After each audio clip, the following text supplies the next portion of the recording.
Assalamualaikum warahmatullahi wabarakatuh.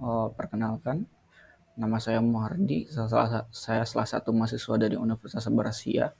Pada kali ini saya akan mempresentasikan salah satu tugas saya dari mata kuliah kecerdasan komputasional, yang mana saya akan mempresentasikan makalah saya yang berjudul Artificial Neural Network atau ANN.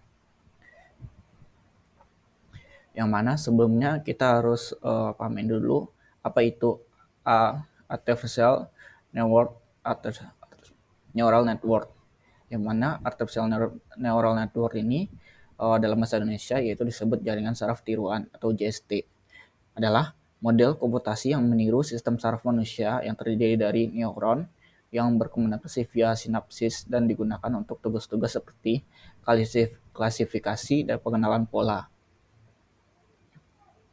Dengan teknologi backpropagation, JST mampu belajar dari data, menjadikannya cocok untuk aplikasi seperti estimasi biaya dan peramalan. Alat seperti Neural Network Fitting Tool di MATLAB memfasilitasi pembuatan dan optimalisasi JST, memungkinkan penyesuaian topologi jaringan dan parameter pelatihan. Kemampuannya beradaptasi membuat JST berharga untuk menangani masalah kompleks dan mendukung pengambilan keputusan. Dan kemudian apa komponen utama pada ANN? Komponen utama pada jaringan saraf tiruan atau ANN yaitu mencakup neuron, lapisan jaringan, bobot, dan bias. Neuron yang merupakan di dasar JST menerima berapa input, mengalihkan input tersebut dengan bobot yang sesuai, menjumlahkannya, dan menghasilkan output melalui fungsi aktivasi. Lapisan jaringan ini terdiri dari lapisan input yang menerima sinyal eksternal, lapisan tersembunyi yang mengolah data, dan lapisan output yang menghasilkan hasil akhir untuk prediksi atau klasifikasi. Kemudian bobot dalam setiap koneksi neuron menentukan pengaruh dan kekuatan sinyal dan menyesuaikan selama pelatihan dan mengoptimalkan kinerja. Kemudian bias ditambahkan ke input sebelum fungsi aktivasi untuk meningkatkan fleksibilitas model dan memungkinkan penyesuaian output bahkan saat semua input adalah nol. Kemudian gimana struktur ANN? Struktur dasar dari jaringan saraf tiruan meliputi 3, yaitu lapisan masukan atau input, lapisan tersembunyi atau hidden, dan lapisan keluaran atau output. Yang mana pada lapisan itu bisa dilihat pada gambar di samping. Lapisan masukan terdiri dari 3 neuron yang berwarna krem, masing-masing menerima informasi eksternal yang mewakili fitur berbeda dari dataset. Lapisan tersembunyi digambarkan dengan 4 neuron berwarna biru. Proses masukan dari lapisan masukan menggunakan bobot yang telah disesuaikan selama pelatihan. Neuron-neuron ini berperan penting dalam mengekstraksi ciri penting dalam transformasi data. Lapisan keluaran memiliki 2 neuron berwarna merah muda yang menghasilkan output akhir, seperti prediksi atau klasifikasi. Koneksi antar neuron dilambangkan dengan panah membawa bobot yang menentukan pengaruh neuron satu terhadap neuron lain, dan bobot ini diatur menimbulkan kesalahan selama pelatihan. Informasi dalam jaringan mengalir dari lapisan masukan melalui lapisan tersembunyi hingga ke lapisan keluar, di mana hasil diproduksi. Diagram ini membantu memvisualisasi arsitektur dan alur data ANN, memberikan pandangan yang jelas tentang cara kerja jaringan dan proses data menghasilkan output data. Kemudian fungsi aktivasi. Apa itu fungsi aktivasi pada artificial neural network? Adalah yaitu elemen kunci yang memungkinkan jaringan untuk mempelajari hubungan nonlinear dalam data. Berikut adalah beberapa fungsi aktivasi yang sering digunakan, yaitu yang pertama, sigmoid, menghasilkan output antara 0 dan 1 untuk cocok menghasilkan probabilitas. Yang kedua yaitu tan atau hiperbolik tangan, output berkisar antara min 1 dan 1, membantu meningkatkan kinerja dengan output yang terpusat 0. Yang ketiga yaitu ReLU atau Reactive Linear Unit, mengeluarkan input jika positif, 0 jika negatif, populer karena membantu mengatasi masalah vanishing gradient atau mempercepat pembelajaran. Yang keempat yaitu leaky ReLU, yaitu variasi dari ReLU yang mengizinkan output kecil ketika input negatif untuk mencegah neuron mati dengan alfa sebagai konstanta kecil. Kemudian yang kelima yaitu softmax yang digunakan di lapisan output untuk tugas klasifikasi multikelas, mengubah skor menjadi probabilitas. Fungsi-fungsi ini membantu jaringan saraf dalam mengatasi kompleksitas masalah dan membedakan antara berbagai jenis input secara fleksibel. Kemudian jenis-jenis arsitektur pada artificial neural network.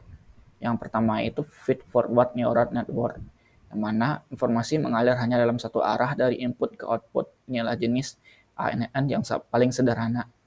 Kemudian yang kedua itu recurrent neural network, memiliki koneksi umpan balik, memungkinkan informasi sebelumnya mempengaruhi output saat ini. RNN sangat cocok untuk data sekuensial seperti teks dan time series. Convolutional Neural Network (CNN) dirancang khusus untuk memproses data gambar dengan menggunakan operasi konvolusi dan untuk mengekstrak fitur dari gambar. Kemudian yang keempat itu Long Short Term Memory, jenis khusus RNN yang dirancang untuk mengatasi masalah vanishing gradient, sehingga lebih baik dalam menangkap hubungan jangka panjang dalam data sekuensial. Kemudian algoritma pelatihan pada Artificial Neural Network atau ANN. Algoritma pelatihan untuk Artificial Neural Network sangat beragam dan dirancang untuk mengoptimalkan bobot dalam jaringan sehingga dapat melakukan prediksi atau klasifikasi dengan lebih akurat. Berikut adalah beberapa algoritma pelatihan yang umum digunakan dalam ANN, yaitu back progression, yaitu algoritma umum yang beroperasi mempropagasi kesalahan dari output ke input, memperbarui bobot dan minimalkan kesalahan. Sering digunakan dengan stochastic gradient descent. Stochastic gradient descent atau SGD, variasi gradient descent yang menggunakan mini batch data untuk menghitung gradient dan memperbarui bobot, mempercepat penelitian dan mengurangi risiko minimal lokal. Conjugate gradient descent mempercepat konvergensi dengan menggunakan gradient conjugate untuk memperbarui bobot lebih efisien daripada gradient descent tradisional. Kemudian yang keempat itu Leavenworth-Marguard algoritma, menggabungkan gradient descent dan Gauss-Newton untuk pelatihan efisien dan fungsi kompleks, sering digunakan untuk regresi. Kemudian aplikasi artificial neural network pada kehidupan. Yang pertama itu yaitu pada aplikasi pada pengolahan gambar dan fisik komputer, yaitu biasanya digunakan untuk deteksi dan klasifikasi objek, mengintegrasi dan mengkalkulasi objek dalam gambar, misalnya mendeteksi wajah atau kendaraan. Kemudian yang kedua itu segmen gambar, misalkan bagian gambar menjadi beberapa segmen untuk analisis lebih lanjut. Kemudian yang selanjutnya itu adalah aplikasi artificial neural network, yaitu perosesan bahasa alami. Pada proses alami, ANN diterapkan pada penerjemahan mesin penerjemahan menerjemahkan teks dari suatu bahasa ke bahasa lain. Analisa sentimen, yaitu menilai emosi atau opini dalam teks, misalnya menilai sentimen ulasan produk.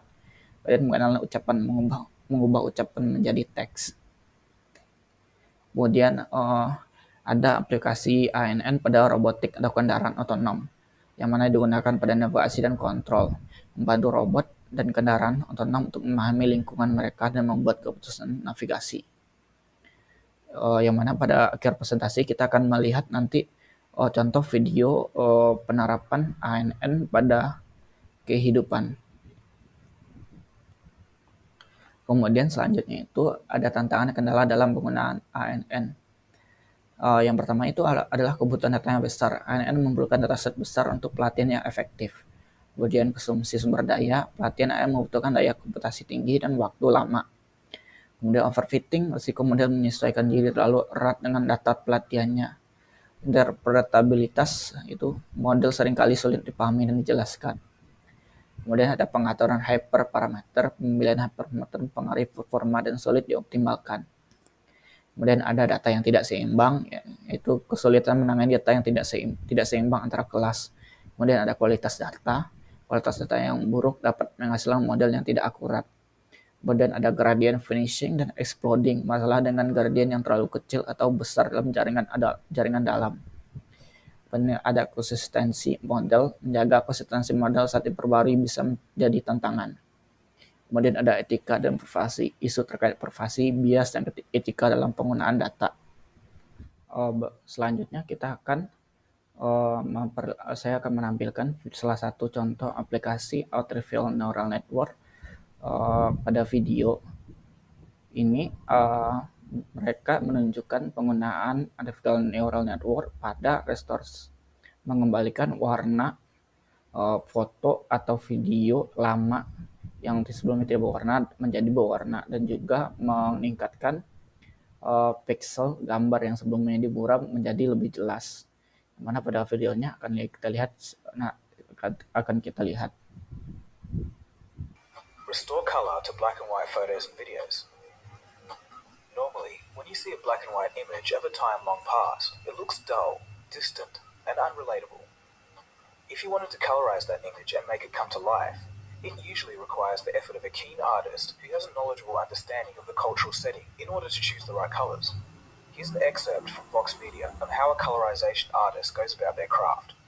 And styles at the time are faithfully represented.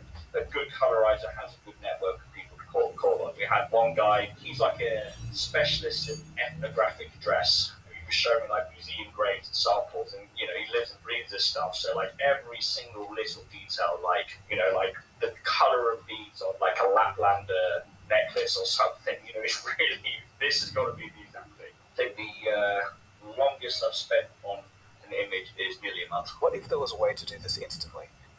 Well, thanks to deep neural networks, this is now possible. Let There Be Color is a neural net system that automatically restores color to black and white photos. It can also do the same with video. It uses a convolutional neural network and can process images of any resolution, unlike previous approaches. The deep learning network actually learns patterns that occur naturally in photos. Things like the sky is usually blue, and clouds are white and grey, and grass is typically green, etc. But it did this itself from past experience without human intervention.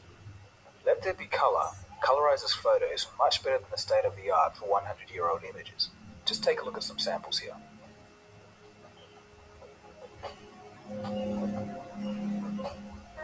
Number 4. Pixel enhancing, CSI style. You know that thing that they do in movies and TV crime shows such as CSI, where an investigator demands that a grainy image be enhanced, and somehow, magically, it becomes HD. Can you enhance it? Can you enhance it? Can we enhance this? Can you enhance it? Hold on a second, I'll enhance. Zoom in on the door. Gotcha. I know many people get annoyed with such an unrealistic portrayal of technology, but now, this kind of image enhancing is now possible thanks to neural networks. Google Brain researchers have trained a deep learning neural network to take very low resolution images of faces and predict what those faces would most likely look like. They call the method pixel recursive super resolution, and it enhances the resolution of photos dramatically. In the image below, you can see the original 8x8 photos, and in the middle, you can see the guess from the system. Obviously, it's not perfect, and I don't think it can be, but it's pretty unbelievable that this neural network can guesstimate so well the features of the person within a photo. Nah, mungkin sekian dulu presentasi dari saya tentang mengenai artificial neural network. Jika ada kata-kata yang salah, mohon dimaafkan. Sekian, terima kasih.